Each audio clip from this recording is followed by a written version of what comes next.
Will there be World War III? Will there be an economic depression? Are you going to own nothing and be happy?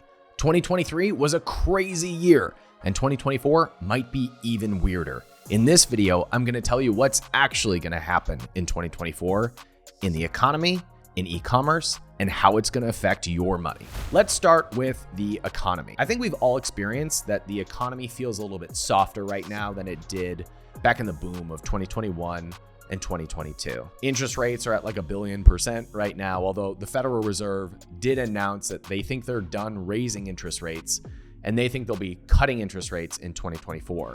That means that they think that they've won the fight against inflation. I think, and I predict, that that fight is going to take longer than most of us hope. I think that the Fed will mostly hold on their interest rates in 2024. If they do reduce rates, it'll be small. It'll be 0.5 point throughout 2024. I don't think that we will see serious interest rate cuts because inflation is going to be a little bit stubborn above 2%. What that means is that we'll probably still have some economic softness and we won't have this red hot economy that we saw in 2021 and 2022. In fact, I think it will even be a little bit softer than it was in 2023. To make this really simple, I think that we will see a mild recession in 2024. It'll be short and it will be not very painful, but we will see a slowdown in the economy. We're not going to have this falling off a cliff that a lot of people have predicted.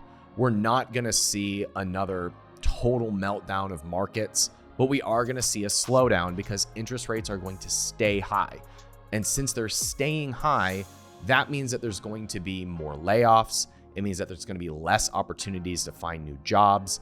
It means there's not going to be cheap money at all this year. We're going to have an entire year of just holding the line.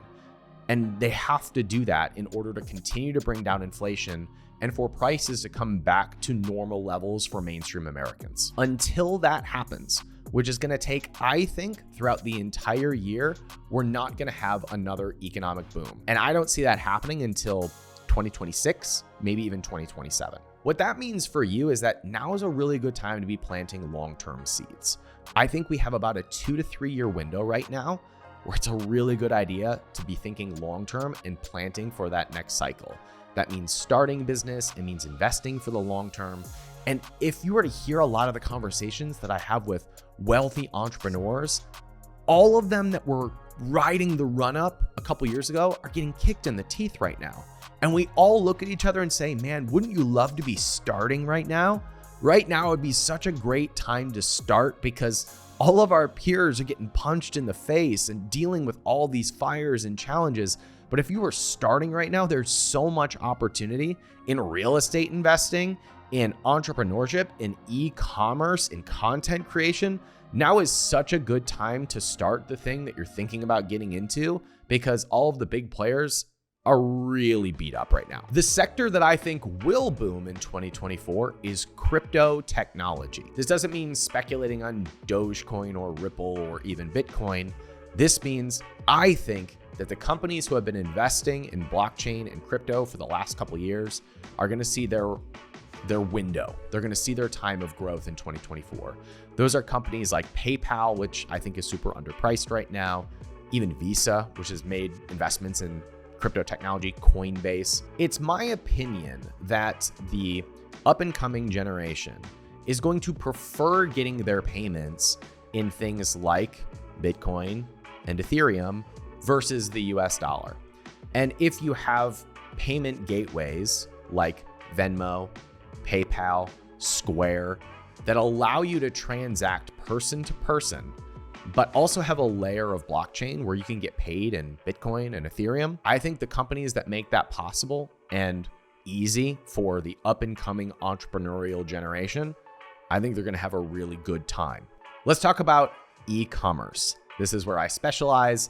This is where I help entrepreneurs the most. This is where I invest in my capitalism fund because I teach the e-commerce model of getting 4 products to 25 sales a day at a $30 price point.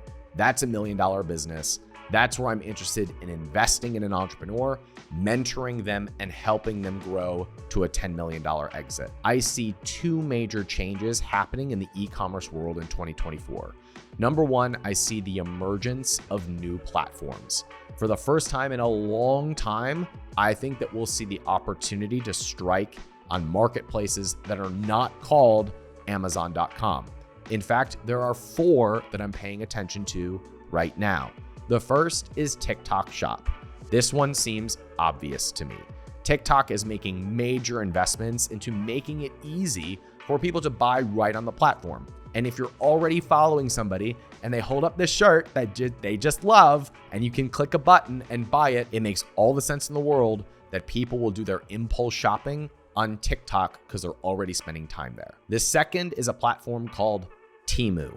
Temu is basically eliminating the third-party marketplace where they just have the suppliers in China listing directly. And so you can order bulk, you can order one product, and it's super cheap. Now, right now, the products on there are mostly crap, but it's a very interesting emerging platform where they're doing a very modern thing of eliminating the middleman, eliminating the third party, and you have all of these suppliers who are listing directly for consumers to shop there. The third is that I think Facebook is going to try to compete with TikTok Shop. So you will have an Instagram shop or you will have meta shopping. Historically, Facebook waits for other people, other platforms to create a feature and then they copy it. And we saw this with Threads in 2023. Facebook waits for somebody else to do something innovative, and then they just copy it. And so when TikTok Shop starts to get some real exposure, I think Facebook will also release their own marketplace. And the fourth is Walmart.com, which has been trying to figure out e-commerce forever, but they haven't been able to nip at the heels of Amazon. If, however, you have other platforms who are starting to grow, I think some of that attention will drip over onto Walmart.com. So 2024 will be the year when we have other alternatives to Amazon.com, and there will be new businesses that get launched and do 7 and 8 figures in sales just as the result of being exposed on those new platforms. The second trend that is going to be common in e-commerce is the emergence of the e-commerce conglomerate. Now, if you remember 2020 and 2021, we had this thing called the Amazon aggregator. This was when you had people raising a boatload of money to buy businesses that were selling things on Amazon.com, and most of them went to zero. If you were an actual player in the e-commerce space, you saw this writing on the wall from a mile away. The business model was completely broken because it was built on a platform, meaning it was dependent on Amazon in order for all of this money to be deployed. It was a terrible business model. However, since all of those aggregators have gone out of business, you now have businesses that can be acquired for far less money than a couple of years ago. The valuations on e-commerce businesses and brands are actually very normal and healthy right now. That means that there will be an opportunity for conglomerates to come up and buy real brands.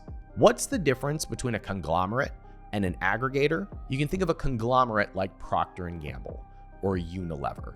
This is where they have strong brands in their portfolio that are focused on creating new great products and going out and buying other businesses as well. An aggregator just focuses on the platform.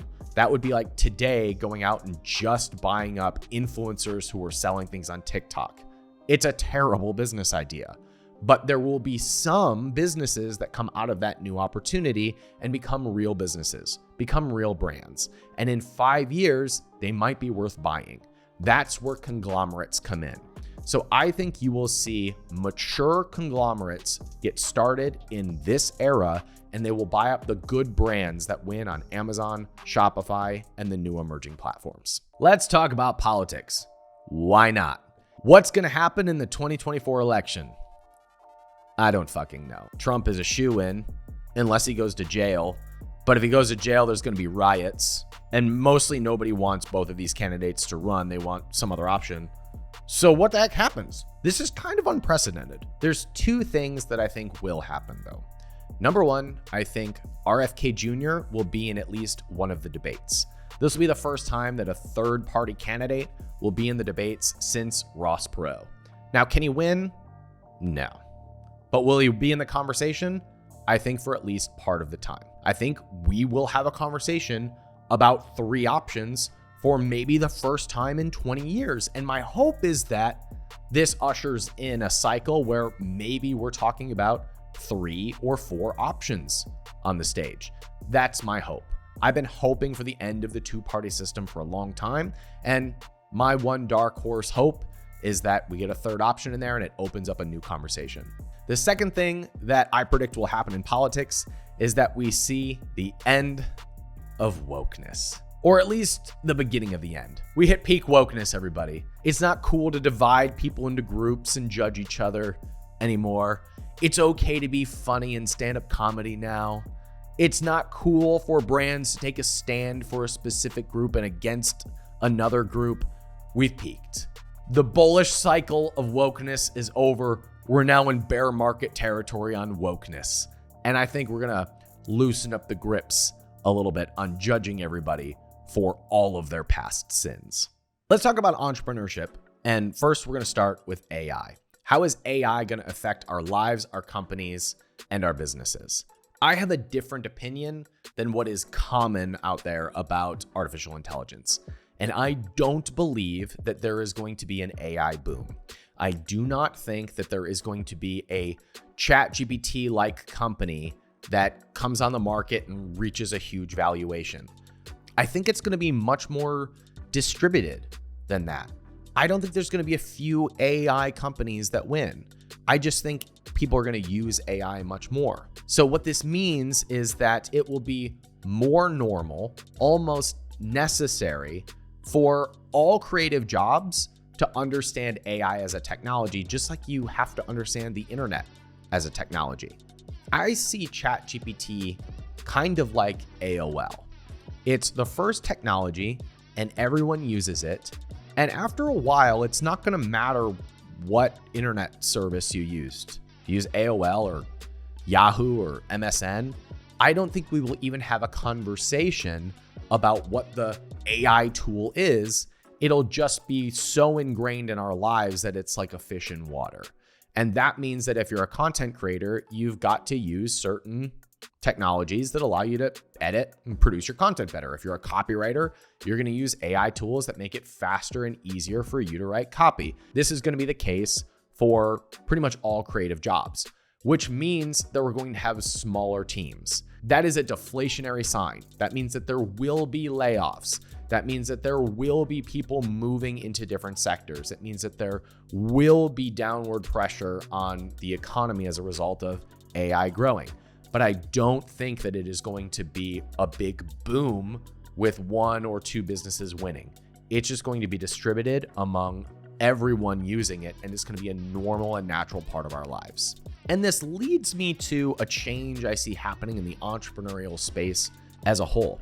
This is the first time in about 15 years that I can remember where there's no obvious white space, meaning there was a while that content creation was wide open and you could make content and come out of nowhere, or you could bet on a cryptocurrency and win, or you could sell something on Amazon. The world's flatter now. There's no obvious white space right now. And that means that this is the time when merit wins out.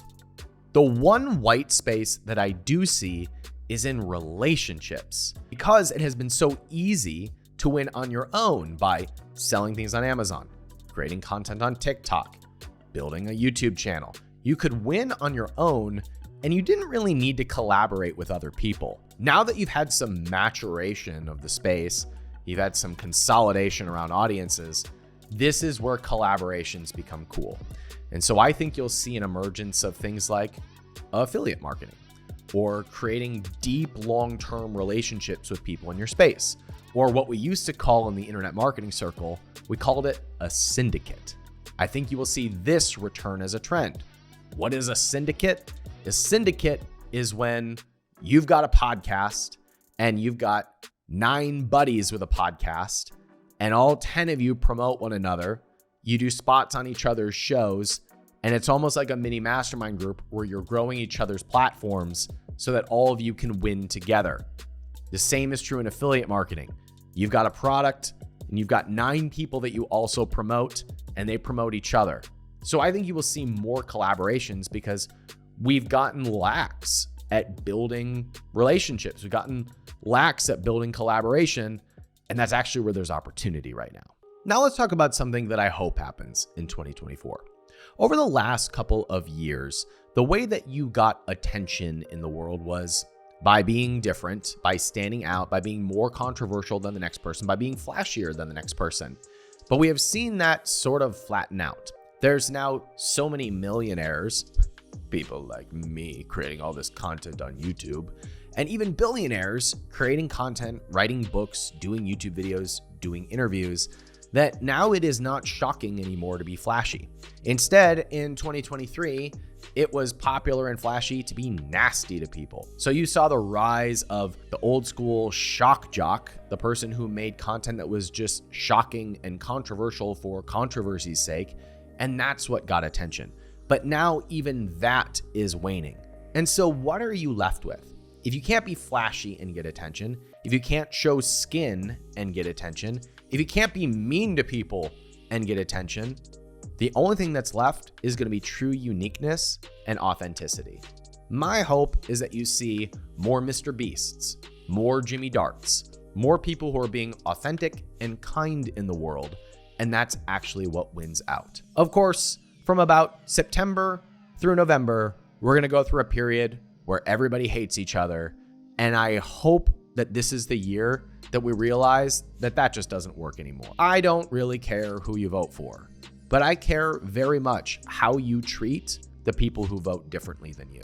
And my hope is that in 2024, as we have this crazy election year, we will finally see that being shocking, being controversial, and being mean to one another is no longer cool. And that's my hope for 2024. One thing that I used to do that I've sort of grown out of is that I used to try to make predictions for the world as a way to understand it and then place my bets based on those predictions. If I thought that the economy was going to go down, I would hold back on investing. And I lost a lot of money doing that because I missed out on the times when I was wrong. Or if I thought that there was going to be worldwide chaos, I would shrink and not be bullish on my business.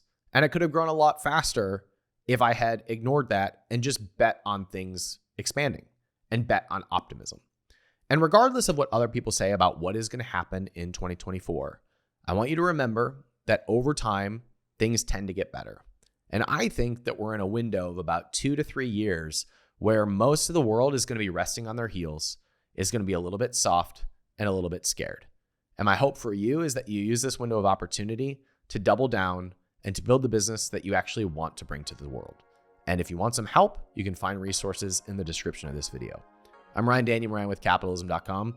Thank you for watching. I'd love to hear what you think is going to happen in 2024. Just drop a comment below and I'll interact with you there. Thanks for watching. I'll see you next time.